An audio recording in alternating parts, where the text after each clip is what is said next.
আমার প্রিয় ও স্নেহের 2026 সালের নতুন বছরের পঞ্চম শ্রেণীর ছাত্রছাত্রী বন্ধুরা, আশা করি তোমরা সবাই ভালো আছো। আজ আমরা যে বিষয়টি নিয়ে আলোচনা করব, পঞ্চম শ্রেণীর ফার্স্ট ইউনিট টেস্ট অর্থাৎ প্রথম পর্যায়ক্রমিক মূল্যায়নের স্বাস্থ্য ও শারীরশিক্ষার কোশ্চেন পেপার নিয়ে। দেখো, সরাসরি তোমাদের ক্লাস 5 এর স্বাস্থ্য ও শারীরশিক্ষার কোশ্চেনটা দেখতে পাচ্ছ। ফুল মার্কস তোমাদের রয়েছে 10 আর সময় তোমাদের রয়েছে 20 মিনিট। প্রথমে সত্য মিথ্যা নির্ণয় করো। ঘোড়া গতিশীলতার প্রতীক, এটা সত্য না মিথ্যা? উত্তর হবে সত্য। নদীর পার করা খেলায় শিক্ষার্থীদের একটি লাইনে দাঁড় করাতে হবে, মিথ্যা। শিয়াল চালাক প্রাণী, সত্য। শঙ্কু ফুটবল খেলায় 15টি শঙ্কু লাগে, মিথ্যা।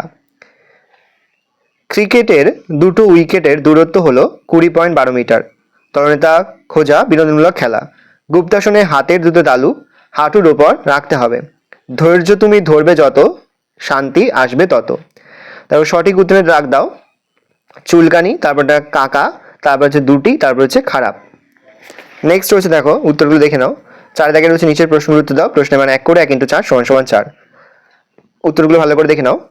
এই রয়েছে টোটাল তোমাদের ফার্স্ট ইউনিট টেস্ট অর্থাৎ প্রথম পর্যায়ক্রমিক মূল্যায়নের ক্লাস 5 এর স্বাস্থ্য ও শারীরশিক্ষার কোশ্চেন পেপার। ভালো করে দেখে নাও। আশা করা যায় এখান থেকে সমস্ত প্রশ্ন তোমরা কিন্তু পরীক্ষাতে কমন পেয়ে যাবে, সেহেতু ভালো করে তোমরা এই প্রশ্ন উত্তরগুলো খাতায় লিখে মুখস্থ করে ফেলো।